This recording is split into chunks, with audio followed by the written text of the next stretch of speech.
All right, everyone, welcome. It's Friday, and you made it to another edition of the Cyber Social Hub's Hubcast. Basically, as I've said in the past, this is our version of quote unquote training. That's what you tell your boss, and it's really just a chance for you to get out of work for about an hour on Friday. That's really what we do. Just have a lot of fun and hopefully spread some information and knowledge of areas that you're not all that familiar with. And people have always asked me in the past, well, what do you do really on a hubcast? Because you don't call it a podcast, if you notice. It's a hubcast. And I said, well, you know those like late night talk shows and stuff that you see? It's kind of like that, but ours is really bad and during the day. So that's really what it is. Ours is the really bad talk show during the middle of the day. So that's kind of what we do here and hang out. But if you're not a member, let me explain a little bit what Cyber Social Hub is. If you're just a first-time YouTube wanderer and you found us, number one, congrats. I don't know how you did it, but you did. So that's awesome. What Cyber Social Hub is it's an online community of digital investigators, cybersecurity professionals, e-discovery folks, anyone who needs to know about digital evidence information that is used to find out the why in something. And think of us like a group from the other social media networks. I don't want to name them, but we don't sell your information. You're nice and safe in there. You don't have to worry about it. And the reason I can say that with confidence, I worked law enforcement for 15 years. And that's what I did for law enforcement for 15 years. And then went to the private sector, loved it so much, continued the digital investigation path there. And then after that private sector, which I guess technically I'm still in the private sector, we started this awesome little community up. And man, it's just been a blast. I love having the regulars come in here on a Friday, and we just have a lot of fun talking back and forth and making it a little bit more relaxed. And speaking of relaxed, we have some new platforms that we're going to be testing out. Not here. We're not going to mess with the Hubcast because we like the way everything's run. We run it this way for a very long time. But we're going to try to start some new things that are coming out. And give a thumbs up if you guys are interested in what I'm about to say here. If not, is there a thumbs down? There might be. Don't do thumbs down. But it hurts my ratings on YouTube. But what we're going to do is like these one-day symposiums where we're going to have a few awesome speakers in, and just quick one day, probably not even a full day, just a few hours of just boom, boom, boom.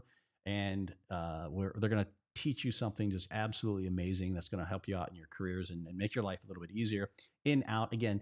And we're going to make those, again, free as best that I can for you. So if you're interested in something like that, either drop comments if you're on YouTube, whatever. So we do broadcast out to I think we're on 4 networks today.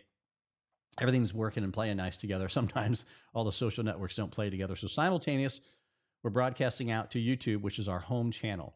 And the reason is because they're free. They don't charge me anything. No, is because we got full two-way communication. So if you're chatting with us on YouTube, we see it right away here, even though the broadcast is delayed.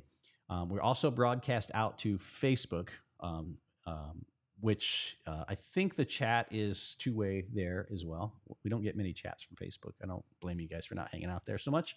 But now we can also see X, aka Twitter. I'll probably still always call it Twitter. And we can see those chats. At least I saw my very first one when we did this. Was it last week or 2 weeks ago? I saw it come in. I was like, holy crap, when did we add that support? That's great. Anyway, but if you're on LinkedIn, sorry, we can't see your chats at all. You got to go talk to Microsoft about that. They lock down their API and say, no, can't do it. So anyway, that's who we're all broadcasting out to. But if you want to engage in the conversation with our guests and just have fun and answer questions, engage, then come on over to the YouTube channel real quick. And I'll give you guys a few seconds to do that. All right, time's up. No, you can come all throughout the show. And if you're seeing this after the fact, if you're not watching it while it's being broadcast live, we try to go live at 2 p.m. Eastern every Friday. We try. We've been doing pretty good so far this year. I have a New Year's resolution like every year, and I always fall off the wagon for a little bit. It just gets busy, and everyone else gets busy. It's hard to get quality guests on the show. A couple of other things. What else do we got coming up, Megan?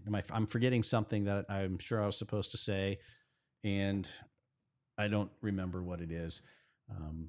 But we have, I think our trivia is still ongoing in Cyber Social Hub right now. So if you're not logged into Cyber Social Hub, just cybersocialhub.com. And trivia, there's all kinds of awesome, fun prizes. It's just an online trivia app. We're going to be doing something of that. Speaking of that, coming up here real soon, we're going to talk more about this topic once I bring my guest on. Oh yeah. So yeah, May Trivia is still live according to Megan here. Let me pop this up on the screen. So May Trivia is still live, and we got a bunch of webinars coming up in the next few months. I mean, a bunch. And how much do they cost you? Nothing. It's free for you guys. So just sign up, and hopefully you can learn something amazing. We got always a great crew that comes on, and let me move this up here a little bit. There we go. And gives away some phenomenal information to you guys for free. And that's always my goal. I came from a really small agency and department, had zero budget. So again, I'm trying to give everything for free as best that I can to everything. I don't think you guys have ever had to pay anything. But speaking of that, we're also going to be at Techno Security. We're going to talk about that here a little bit more too. That's coming up here in just a couple weeks. I can't believe it already. And that's gonna be a lot of fun. We have a mini, and you guys saw the show a couple of weeks ago. I think it was a couple of weeks ago. I don't know how many weeks ago. Jen was on from Techno Security. We got some pretty cool stuff planned. We've got a digital scavenger hunt kind of planned out, where you have to go certain areas and get a question answered. It's not an obvious question. It's not like, hey, what color is the sky? You don't answer blue because the answer may be orange, believe it or not, because we're mixing it up, so you can't cheat. You have to actually go to the locations to find the proper answer. And man, I'll tell you right now, there are some awesome freaking prizes involved in this, and they're big prize packs. I'm stoked. We're still getting in all the prizes right now. I'm trying to organize that for you, so I don't give anything away as of yet. But it's awesome. But you do got to be at the show in order to play. But here's what I'm going to try to do: is try to get those people maybe come on and extend some of that love to you guys that can't make it down there, because I understand travel is sometimes pricey and no budgets and whatnot. But anyway, with that, I am finished rambling, and I'm going to bring up. I'm not going to call him old, but he's old. He's an old friend of mine, more importantly. But I'm going to pop him up on the stage here, and it's Bob O'Leary from Buying Lives. Bob, how are you, sir? I'm good, Kevin. It's good to see you. Good to see you as well. I'm waiting for a rebuttal for the old comment. Come on. I'll get there, but I did want to just point out that when you invited me to do this, you didn't say anything about really bad talk show. Oh, so I failed to do that. Yeah, no, that was not mentioned at all. We try not to tell the marketing folks at companies that that's what we're doing. But that's what you explained that this was early on in your intro. Yeah, it's we have a lot of fun. It's good times. We make fun. We learn a lot of things about people sometimes. Usually what we try to do is get a little dirt on our guest before they come on, but I didn't have to dig very hard for you, so I'm just saying. Because there's just none to find. How long have we known each other, Bob? It's been... Oh, man. It's got to be 20 years, 22 maybe. Yeah, something like that. I was a student in one of your classes that we actually had in Lima, Ohio. Yep. Lima Bean. Yep.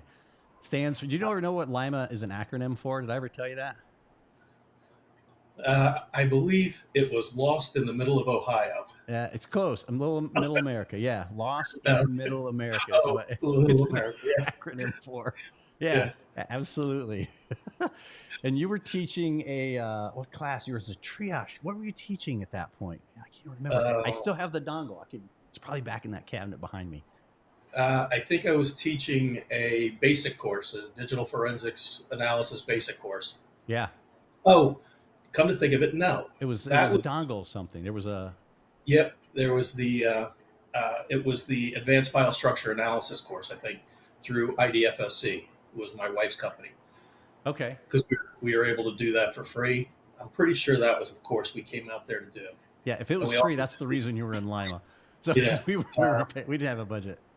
Yeah, she had a company and was able to secure grant funding to travel all over the U.S. and do two courses. One was digital evidence collection, a 1-day course, and a 3-day course in advanced file structure analysis. Yep, I remember. I remember sitting in the class. I think we were at the one of the Ford Training Center because Ford always have a big assembly plant there, or no, it's an engine plant there in Ford, and I think they were gracious enough to let us use that space out there that day. That was a long time ago. I Yeah, still got a yeah. memory. Yes. There you go, buddy. I can't remember anything about the class, but I remember where it was and the fact that you were teaching. That's where I first met you. And Well, it's not surprising you didn't remember much about it because, as I recall, you weren't even paying attention. So, no, I was just there for the paycheck, you know. Good stuff, man. I can't believe that was that long ago. Now at this point, it's probably been it may have been longer than that. No, it's probably been about 20-something years. Yeah, because I got started in forensics in about 2000-ish, 2002-ish. So that puts it right on par. Yep. yeah, Schmolies. yeah. You're pretty active in the forensic community, though. You've been not to saying you've been around, but I'm saying you've been active in the forensics. Yeah, I like to think in a of it good as way. seasoned. Yeah. Yeah, I started in the field in 1996 officially. Um, Ironically, I'd worked narcotics undercover at the New Jersey State Police for about 9 years. And prior to that, I was general road duty trooper for 3.5. But it turned out everybody that we arrested had a clone phone, a burner phone, or a stolen phone. And every cop I knew just put it in the evidence envelope, put it on a box, put it on the shelf, inventoried it, but that was about it. Right. And luckily, all 3 of the cellular carriers had headquarters in New Jersey, and I got them to teach me how to dump the data out of the phone and give me a blanket consent to search based on theft of services. So every charge we brought for criminal cases, we also added on a theft of service, and the victim was the cellular carrier. So we were able to start dumping those numbers and the text messages out of them, and could start building cases by linking numbers across otherwise disparate suspects. Yeah. And we started building cases. It worked out great. The auto theft task force happened to be next door to us, and they saw we were putting out preliminary reports multiple a day. Most units were putting them out, every couple of days or one a week, that type of thing. Yeah. They came over and said, how are you generating so much work? So we explained to them, and they said, we get phones all the time. So we started dumping them for them, and then for major crimes and arson. And so the state police, to its credit, decided they needed a dedicated technology investigations unit, and they designated me and one other detective to start it. He came out of the IT section. And as we started to look around for something to model it on, we found that there was no other statewide unit in the country. So we were kind of starting from scratch. It's like you're the new model.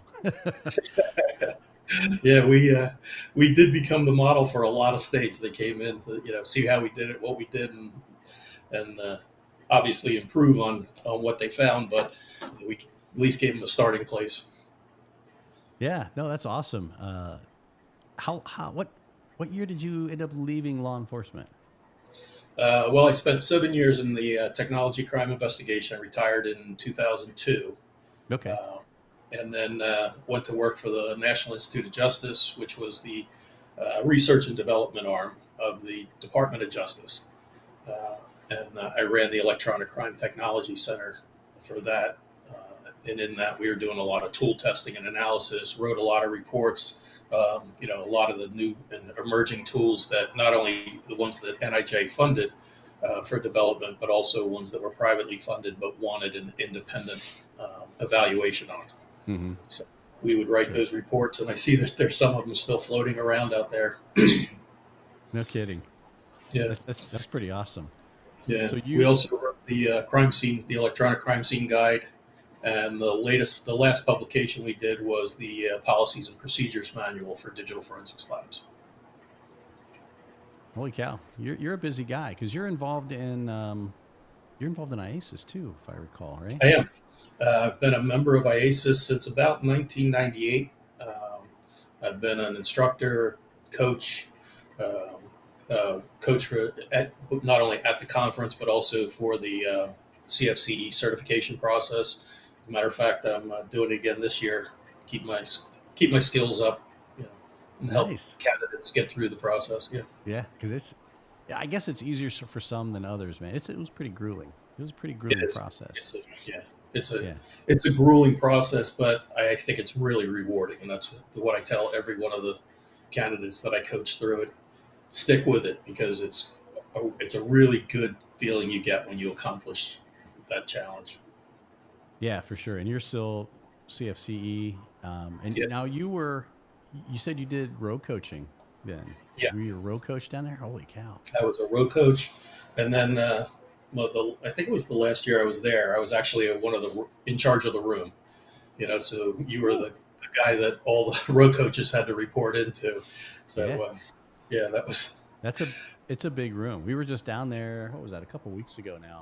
We did the show from down there in Florida, and yeah, man, I always love those guys down there. Such a great crew. If anyone is considering advanced training or the basic training, go down. You're gonna have a blast and meet a ton of awesome people in the field. yeah. But I think the room was over 300 people this year, and that's what's funny is because I got to go in and talk. They put you up in front of the whole room, right? If you go down and hang out down there like I did, and they put you up in front of the whole room, give you a few minutes to talk, and there's like they're still in COVID seating because it worked out so well. It gives you so much room because you get books. I mean, big books, right? Not just little books. They're big manuals. And it's one per table, essentially, one person per table, and they fill it up with all these manuals. It's like, holy crap. And it's just massive. I have a video I think I posted on our channels, our social channels, that you guys can go check out and see, get a real good idea how big that room is. It's massive. Yeah, you just reminded me. I was about 2 years ago. I was down there and addressed the room, and my friend Zubin was the Yeah. room coordinator. He was running the training coordinator. Yep. He introduced me and said, when I started, tablets were actually stone slabs that we chiseled into. What year So, did you go through that training? 99. Okay. Oh my gosh. Yeah, Yep. Definitely stone tablets. They 1999, not 18. 19. right. I went through in 2007, so I was quite a few years behind Oh, you. I was probably a coach by that You time. I was probably probably were. on staff down there Probably then. were. Stephen Mueller was a Yeah, row coach down there because I talked to him down. He wasn't our row coach, but he was a row coach when I went down through there. yeah, It's funny because you meet some really cool people down there, and they stay with you throughout your career. Now, I've fallen out of contact with the guy who sat right next to me just over the last few years, but I met him in Florida at that training, and he actually ended up coming to my wedding here in Oh Ohio. wow. He was from New Jersey. Yeah, yeah, it Yeah, was awesome. Yeah, yeah. I've made some lifelong friends yep, through my between training and subsequent coaching, and yeah, it's a great organization, and the fact that everyone's a volunteer, it's just amazing how productive and how well run it is. yeah, yeah. I know. When I see you, we joke around an awful lot and have a lot of fun. And but I'll tell you what, guys, I'm gonna. This is probably the only time this is ever gonna happen. I'm gonna really prop Bob up. He's probably one of the best instructors. Talks common sense of how he explains things to you. Don't get used to this, Bob. It's not going to happen off. I'm just telling you. Well, just waiting for the other show.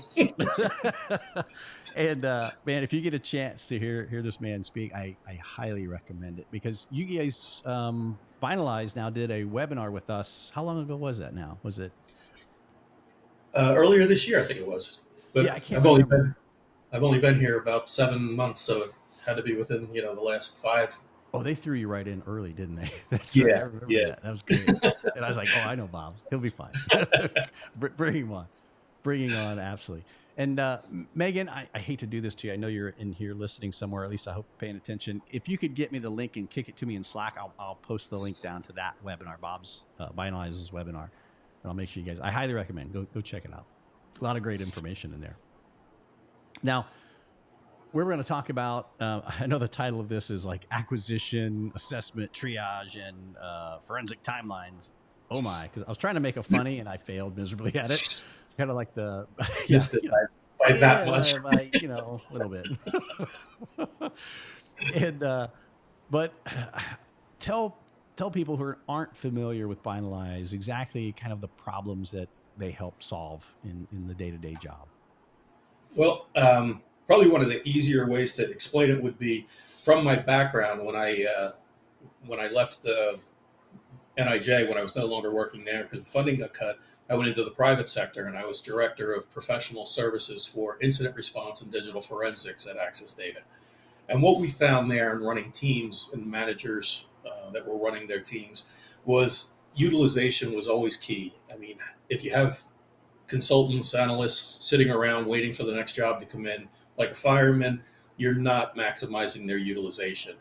Whereas if you get a job coming in and everybody's committed to a job, you don't have any personnel to assign to the new work coming in. So it was always a difficult balance to strike.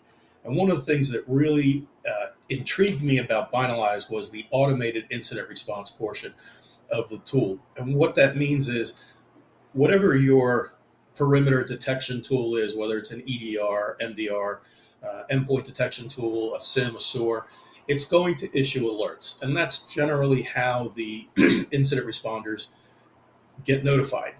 Something happened, the perimeter detection tool notified them that there's something anomalous behavior, potential intrusion, malware. So they have to go look at it, analyze the alert, make a determination as to its severity, what they need to do as far as isolate the machine, take it offline, kill it altogether. That all takes time. And then frankly, if it's services you're running or it's a remote location, you have to make that decision. How are you going to get the data back into your lab? How are you going to analyze it? So whether it's a matter of sending somebody out there or getting somebody on site to pull the machine, image it, and ship you the image or upload it, that all takes time. But if you can do it remotely and automated, because the alert kicks off one of our acquisition or automated incident response, it pulls those artifacts in and you're able to do the analysis remotely. What you're able to do is start resolving that incident within 4 hours. You can make a determination as to its severity, determine how many machines are involved, isolate them remotely if you need to, sanitize them, pull the data off that is relevant to the investigation that will obviously continue on, but you've mitigated the incident in under 4 hours and allowed businesses continuity to continue. Business operations continue. Obviously, the business remains profitable because it's no downtime or minimal downtime, and you're able to get everything back in order. So it's that automated portion. The other thing that's really key to this that I really like too is the ability to triage one or every machine in the environment simultaneously. Really? So now think about it. Simultaneous. Exactly. So you have these consultants, and because they're much more efficient in the incident investigation portion, and they're able to resolve it and sanitize the system, they can now spend the remainder of their shift, their time, proactive threat hunting for their clients, for their various locations. So they can remotely triage or proactively threat hunt on those endpoints or assets that are in the environment to make a determination. Is there any advanced persistent threats out there? Is there any malware that's dormant? Is there anything associated with a scheduled task that hasn't kicked off yet? It's just sitting there waiting, for a low period, Friday afternoon, Friday evening, Saturday morning early, times when there's less people working, less noticeable. They can, the attackers can get more, do more damage in that window of time. If they're proactively threat hunting and finding that before it can be exploited, it's that much better in protecting the network and the environment. Man, that's pretty intense. That's pretty intense. When we're talking something like the average, examiner, how is the tool useful to them? And I know obviously what you said a lot pertains to, if you're in the corporate world, corporate environment type scenario. But do you think there's an application on maybe like an LE or a standard examiner side of the house for a tool like this? Actually, there are, and we've worked with quite a few who have seen the value in it, and it's kind of cool to work with law enforcement from that perspective Hmm. because they get it. It's sort of the natural mindset of the investigator, of the detective, when they start to see that ability to do remote collections and they can push the responder out over the, they can send out a link by an email. Frankly, Wow. all the user has to do is simply install the responder, and it gives them access to go in and pull the relevant data. So now think about it when you were doing these cases and you had a missing child, but the house might have been 3-4 hours away. You have to send somebody to the house, pull the hard drive, image it, bring it back, start doing the analysis. That's all critical time in a missing persons case, especially for a child or Oh juvenile. boy, you Now think betcha. of it, you can start pulling that data back over the wire really quickly, and you don't need the whole disk image. You need the artifacts, the most recent communications. You need the most recent, mapping or anything like that, browser history, chat history, that type of thing. Pull it all back, start to make those identifications, and you're that much further ahead in your investigation. Other conversely, it could be a corporation, that ended up breached, that they ended up calling law enforcement. Law enforcement doesn't necessarily have to go out and start pulling hard drives. The IT department can install the responder, allow them to start collecting the relevant information, conduct the investigation, identify the suspects, and be able to help them mitigate the damages very quickly. Man, that makes it really easy, especially when, man, because usually that person that was going out those several hours was me. I was, Me too. Me too. yeah, we had a really small team of me. Yeah. Yeah. Now it's if it's you're looking at that type of installation, and you can train just about anyone on that. I mean, Yes. even the drug guys, right? Yep. Yep.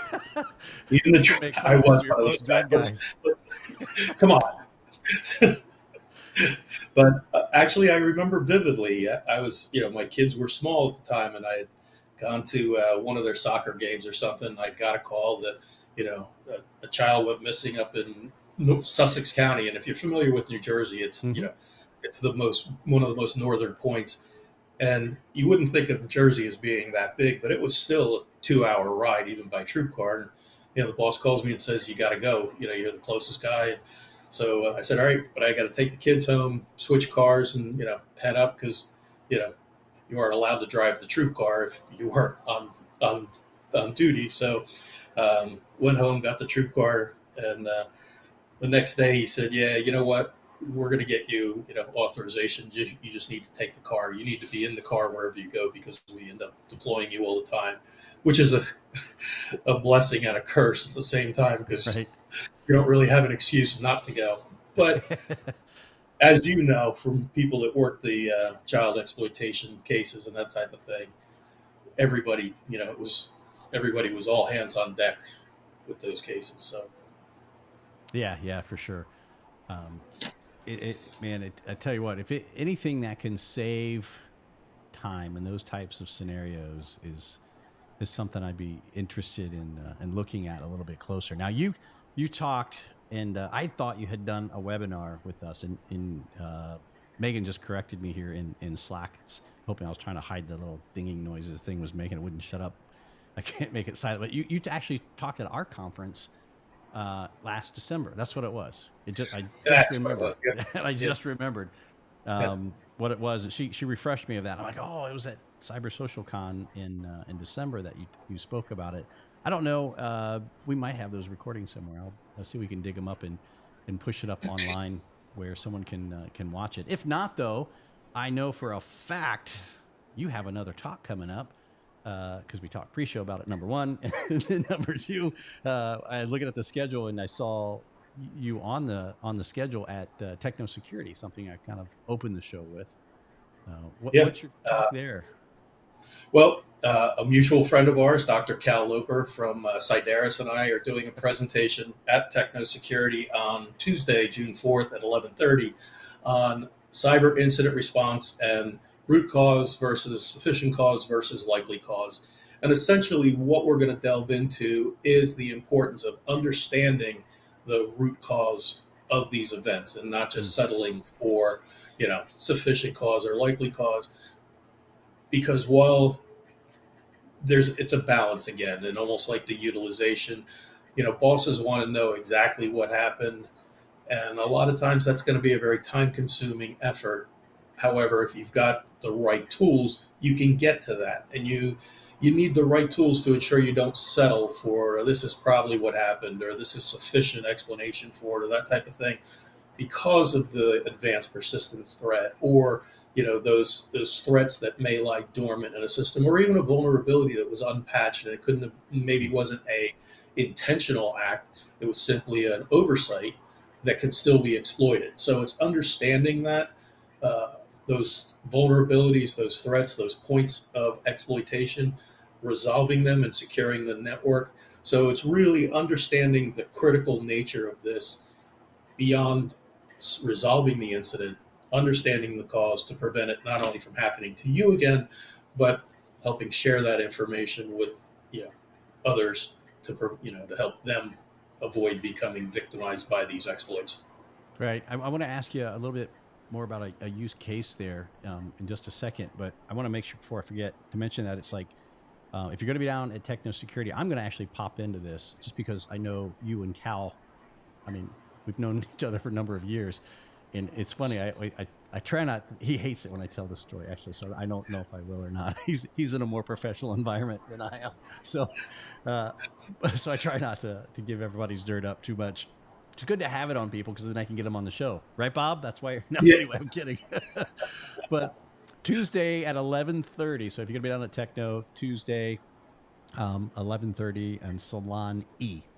Um, Make sure you guys check that out if you're going to be down at Techno Security. Now, it's funny when I see you two on the showroom floor. You guys always and maybe it's just me or I know you guys, and it always looks like you guys are up to something when you're creeping around the showroom floors looking for. You guys are mischievous. I'll just leave it at that. And that's why I think anyone who's there at the show, if you get a chance to go talk to Bob or Cal for that matter, Cal has got this awesome talent, which he'll probably kill me later for it, but I'm going to go ahead and say it anyway. He has the ability to talk to somebody and insult them without them even realizing it. He's really good at that, and they'll actually be nodding their head and they don't realize that they're being insulted. It's pretty. I know because he does it to me all the time. That's the only reason. My wife will be going, "Hey, you know what he's?" I'm like, "Dang it!" So he's Yes. great. So that'll be a fun talk. I'm looking Yeah. forward to that one. Yeah. We spoke last year at Mm-hmm. Techno together. We'd done a presentation, and it worked out really well. So we decided, it's great to have more than one speaker as well, because you kind of get a different perspective in that session, and you can work off each other. Again, Cal's got a ton of experience as a Mm-hmm. DFIR leader, and I had done that job and now moved into more the vendor portion, or the solutions architect. So I help those incident responders and digital forensic examiners configure their systems, optimize them, and then also help them build out those workflows that are going to be the most valuable for them to get to the results as quickly as possible. Yep, yep. And we were at Access Data at the same time. Now we never actually worked together. It was a pretty big company, but Yeah, it was. And, we were, and interestingly, professional services was almost its own yeah, island, yeah, really. You know, and it was one of those things where we were so busy. We just had people flying all over the place all the time. So yep, not nonstop. yeah, It's a big world, that's for sure. yeah. I want to get back to uh, the talk topic and any use case there. What do you have an example of why? I want to get to the why a little bit because I know of a lot of our listeners are more, and if they're like me, I have no shame in admitting it. I am not an incident response guy. That wasn't ever my forte. And I think some people get maybe a little intimidated if all they do is forensics, if they're using the typical standard forensic suite tools, and maybe they're a little nervous about the whole moving into the incident response type thing, even though, and I want you, because I know you're skilled to be able to do it, kind of bring those two together for folks. without putting you right on the spot like I just did. No, no, not at all. But I will correct you on this because you've sold yourself short. Through your career in law enforcement, every time you got the call on the radio, it was an incident and you were responding. Okay, fair enough. There you go. We're an incident responder, whether you realize it or not. But those skills, and I've always said that those skills have helped me get to where I am now because you build on those. And so now, if you think about the skills that the traditional digital forensic examiner has, they're learning on every single job. At least I know that was the case that I was doing. None of them were cookie cutter. None of them were routine. Nothing was assembly line production, out the door and write the report. You learn something in every one of these cases, and you take that knowledge with you. Now you're looking at it in a proactive state. You're going after the incident before you actually have the reactive, the forensic image that you're starting to do the post mortem, so to speak, or the dead box forensics.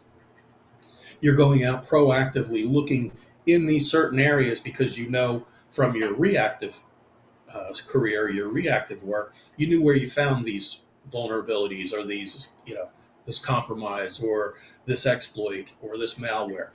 Now you can take that and go look for it in these new systems and see where you might find it. The other big advantage, and I love this about Binalize there, when we find this malware or suspected malware, or we could even find known malware and go scan systems for the hash value and see, does it reside anywhere in the environment? That's part of the proactive threat hunting through our triage capability, and find, does it exist out there? This is where the value comes in, because if you identify it before it becomes an exploit, before it's executed and does damage, you can kill it. You can, cyber kill chain, basically. Find it, kill it before it becomes damage, and then you've secured the network. Ironically, it's almost like the police officer who happens to be, running radar or sitting, in a strategic location that causes traffic to slow down. You never know what accidents you prevented or what damage you might have prevented or what. You just know that because they're there and because you took those actions, you prevented damage from happening. You'll never know how much damage you prevented. You just know that without you, likelihood is, something tragic could have happened there. So it's like a trooper, a very good friend of mine, had said, you don't get paid for what you do, you get paid for what you might have to do, kind of thing. So it's one of those situations where you're taking that field of knowledge that you've gained as a traditional forensic examiner and applying it to a proactive approach. The other thing that I think is really important is that transition into this field.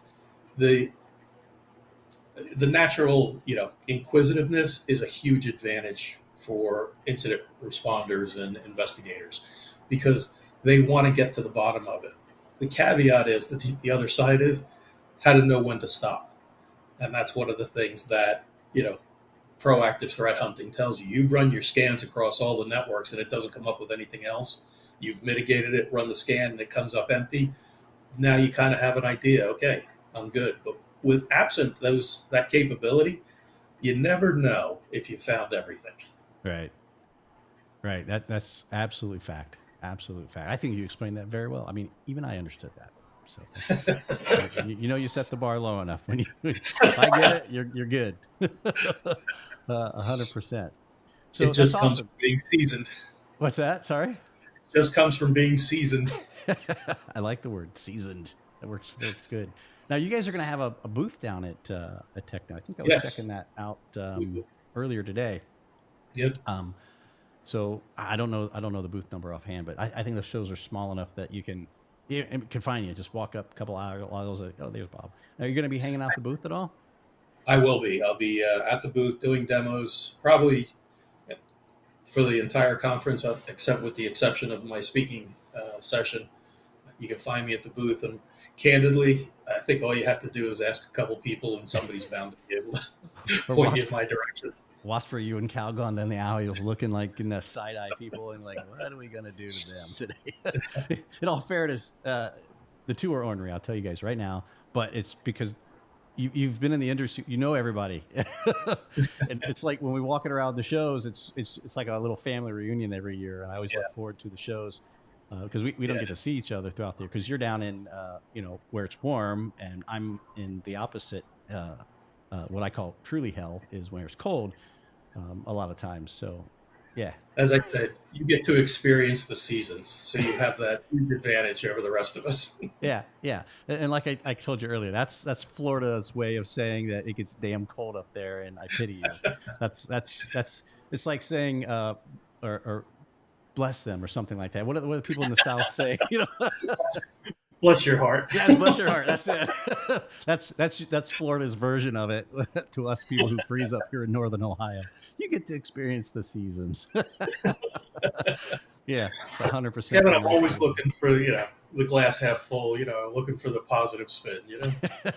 Right. It actually warmed up here. I'm happy. Like anyway, it's not that great. It's only 70. It's like at least it's at 70 because anything below that I consider cold.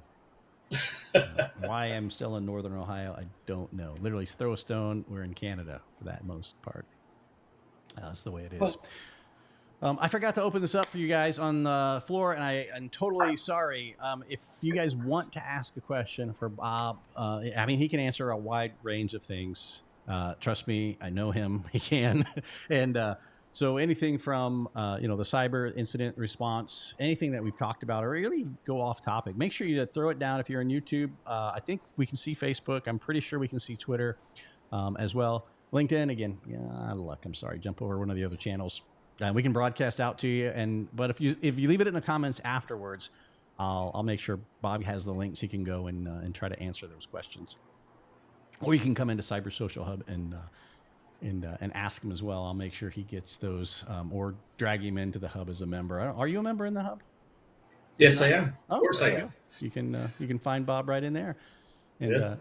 and ask him right inside of Cyber Social Hub because Finalize is a sponsor inside the hub. You'll find them all over the place in there, so you'll be able to track him down quite a bit. So anyway, there's how to ask Bob a question. I'll leave that open. We're on like a 15-second delay, which is really weird. In case I start going off, I guess I can beat myself. But Good skill, good capability. yeah. I always forget to beep anyway. I say all kinds of, I'm like, oh no.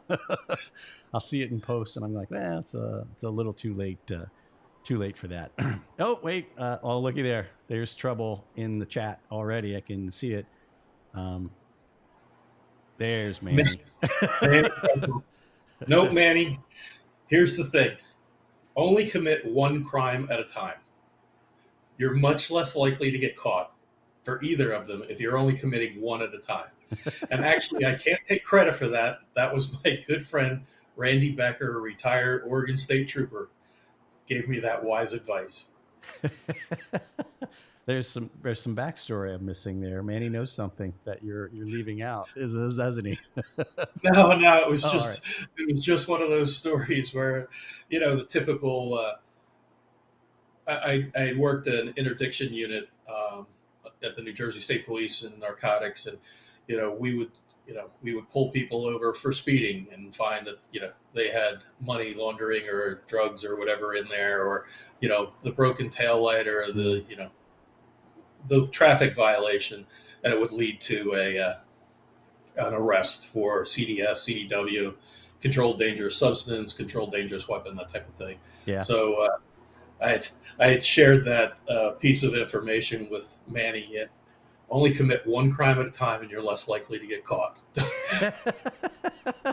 That is actually very good advice. That's funny. I know if you're not been in law enforcement, you may not get that one as much, but it's true because one thing always leads to another, man. Always. Yeah. Because when I was on patrol, that was I'd see them coming out of known drug areas, right? And I'd be like, oh, and sure enough, there's always a traffic violation. No one knows every traffic rule. It's impossible to know every traffic rule. And you'd always get them on something, and then obviously find the drugs that we were looking for in there from the main stop. So that's phenomenal. That's phenomenal. Yeah. So what else you been up to? What else you got going on coming up? Anything interesting besides the warm weather? And what temperature did you say it was down there? 89. 89. All right. Yeah. Comfortable. What else you got going? I don't want to hear any weather anymore. Dang it. Uh, well, actually, I do have a interesting story from early in my career. 1999, a couple years after we had started the high tech crime unit. Uh-huh. Some of you may remember the Melissa macro virus, and if you don't, go check it out. But it was the first self-replicating Trojan worm virus that mailed itself to the first 50 people in Yeah. the recipients' Outlook contact list. I taught that in And ancient history of how computer yes, crimes got started. Yeah. yeah, well, that's we got the tip on that. And ironically, I was testifying in what I thought was going to be the biggest case of my career, which was the Pedo U case. And I was testifying in trial on that one. And Yeah. my phone started blowing up, and I was getting all the information, related to it. So we started the investigation. We ironically identified the suspect in in probably 72 hours. I had the warrants already signed and everything else. And ironically, when we executed the warrant on his apartment, he wasn't there. We knew that he had vacated because we had surveillance on it. But a neighbor had told us that he left on a Sunday night. He wasn't driving his normal car. He was driving a black Ford Probe, and she remembered the first three numbers on the license plate. So, you know, we secured all the evidence we could out of the apartment. Went back and started checking DMV for the matching plate on a Ford Probe, and it turned out his brother lived about 5 miles away. Sent a couple detectives there. One of the things that the neighbor had told us was that he took his cats, and that the cats were in the cages, and he loved those cats and he never left them alone, kind of thing. So two detectives go to the brother's apartment. They see the cats running around in the two cages there, and they report back to me. So I write a new warrant for the brother's apartment and use Yeah. the cats as my probable cause. And the deputy attorney general that was that was reviewing all the affidavits said, you can't use cats as probable cause. They said, well, let's let the judge decide. So I take it to the judge. Judge reads through the boilerplate, gets to the probable cause, sees that the cats are at the brothers, and he says, the cats are at the brothers? I said, yes, sir. He flips to the back page and signs off on it. Execute, and sure enough, there he is. We Uh, arrest him. He gave the whole thing up. He was the first virus writer to go to jail and actually that's pay a awesome. monetary fine. Yeah. I had no idea you were on that case. That's so funny. I was lead detective, and I was the guy that put David Smith in handcuffs Yeah, no and kidding. lodged him That's in jail. Yeah. that's freaking awesome. I've taught that knowledge in because I taught at university for many years, and man, I've taught that a million. I had no idea. It's like Yeah. I knew the guy that put him in handcuffs. Look at that, dude. I Yeah. learned something I did not know about you. That's pretty awesome. I still have a copy of the probable cause that I used, and it was so funny because, it was one of those things where you use what you can. Again, going back to the basic knowledge, the accumulation of knowledge that you get throughout your career, and Oh start yeah. to apply it. And that's kind of tore a page out of my experience in narcotics, and finding you know a sufficient probable cause to justify the application for the warrant. So that was one of those things that I look back on that, and I think, in today's dollars, that would have been in the billions, but it was $80 million in damages, and shut down email servers all over the world. Yeah. And a lot of the initial suspects, suspicion was that it was a state sponsored act and that kind of thing. It just turned out it was a guy in Jersey. Some random dude in Jersey. It's like, I wonder if we can do this. Well, that's funny. I have a question here. It's more, I think, featured towards Binalize Yeah. than anything else. I'm going to go ahead and push that up on the screen there. There we go. So Curtis, he's got an interesting background too. I've learned a little bit about him through some emails back and forth. But he mentions that the timelines are pretty incredible. His question is, what are the export options? Are there reports, presentations in court, etc.? Curtis, I love this question. It is an incredible tool, and having tested a ton of tools and owned quite a few of them, this is probably the most impressive that I've seen in a long time. And the reporting capability is always getting better. But even as it stands right now, you have the option to generate a report, include not only your timeline, your shell activity when you interact with the endpoint. You can include all of those findings, the volatility stuff, and you can build out that report and push it into a PDF. The advantage is at any time you can go back into your production version, make your modifications, make your changes as you go through. Let's face it, we've all had that situation where you turn it into your boss and he redlines it, or he makes a note and says, no, change this or do that. You've got the basic one. You can always go back to it, that version, make the changes, make the updates, and then produce it again in PDF. So we have some really cool reporting capability, and I'm happy to show it to you. Reach out for me, reach out to, through Kevin. However, I'm happy to do a demo for you and show you the capabilities. Awesome. Yeah, awesome. And he says, hold on, I'm trying to follow up on a couple other questions here because I know we're getting close to time here. Can you believe that? Hour gone by. Bam, just like that. Says, use what you can as incredible advice. Hopelessly the cats as probable cause. That was unique. Yeah, it is. That's one of the funnier stories I've heard. For sure. And okay, yeah, that seems to be all of the questions for the moment. Man, I am looking forward, Bob, to seeing you in just, man, it's really a couple weeks away. I don't have my calendar right in front of me, but I think it's the first week of June, right? Yep, first week of June. Yeah, it's when Techno is. And we're at Wilmington. This is the second year down in Wilmington.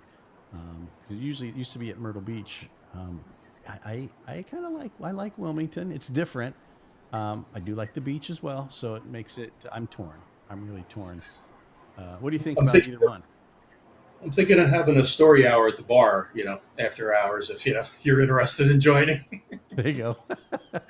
They got some pretty cool stuff planned this year. I'm looking forward to it. I don't want to. I think Jen talked about it a couple weeks ago, so I know we can talk about it. They got this outdoor cornhole games, all kinds of stuff going on. Outdoor barbecue. I'm looking forward to that. I love me some barbecue. Yeah. Did you go ahead?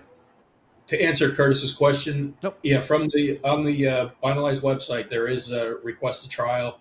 My colleague Craig and I monitor those. We set up the free trials. They're generally 14 days, but there are machines already loaded into that environment that you'll have for a demo, free demo, fully functional. And you can also deploy out to up to 50 assets of your own. So you can start looking at those. Yeah, for sure. I'm going to go ahead. I'm going to make sure I post that in chat there so everyone has it too. So there it is. It's in chat, and it should be clickable on most of the networks as we respond back. Like I said, some of the networks like LinkedIn, we can't respond with that. Just binalize.com, BINALYZE.com. Head on over there, and you can't miss the big light blue free trial button sitting there. Now, you worked. Were you and Craig at Access State at the same time? Yeah, ironically, we were. Yeah, we were. That's beginning to be like what's that? The term they always use, 7 steps to Kevin Bacon. Yeah. Ironically, we were both at Nuix at the same time too. That's right. You were. I forgot he was over there for a brief moment too. Yeah, well, I guess he was over there for a few years. That's why I talk to him all the time over there. That's phenomenal. The industry's small, and that's what I really like about it. You just get to know everybody. It's a family and a community. And man, if you get stuck on something, it's easy to. I can call somebody up and I'll say, "Hey, Bob, what do I do here, man? I need some help." And it's just someone's right there to give you some help. It's such a great community. Curtis, I look forward to you trying it out and helping you any way I can. Let me know. You can get in touch with me at robert.o'leary@finalize.com. There you go. I won't put your email in text on the internet, so you may get some 2 a.m. people interested in something else. So the internet is a weird place. Here we go. It's 8 steps to Bob O'Leary if you add cats as step 1. Yeah. Perfect. Bob, thank you so much. I really appreciate it. Again, binalize.com if you guys want to learn more about the product that we talked about. Hopefully, you guys get to see Bob talk at Techno Security and his talk that's coming up there on Tuesday. I think I said 11 a.m., right? I'm pretty sure that's what I said. 11:30, yeah. I minimized my note, and then trying to do it from memory is failing me when I'm getting your age. 11:30, so yeah, we'll be there. Yeah, so make sure you guys check it out. Bob, don't go anywhere. Stay right here. Thanks so much, you guys. If you get a chance, make sure you hit my daughter's always telling me, like and subscribe, right? No, just hit the thumbs up. It really helps our algorithm and get the message out to more digital investigators to help them out.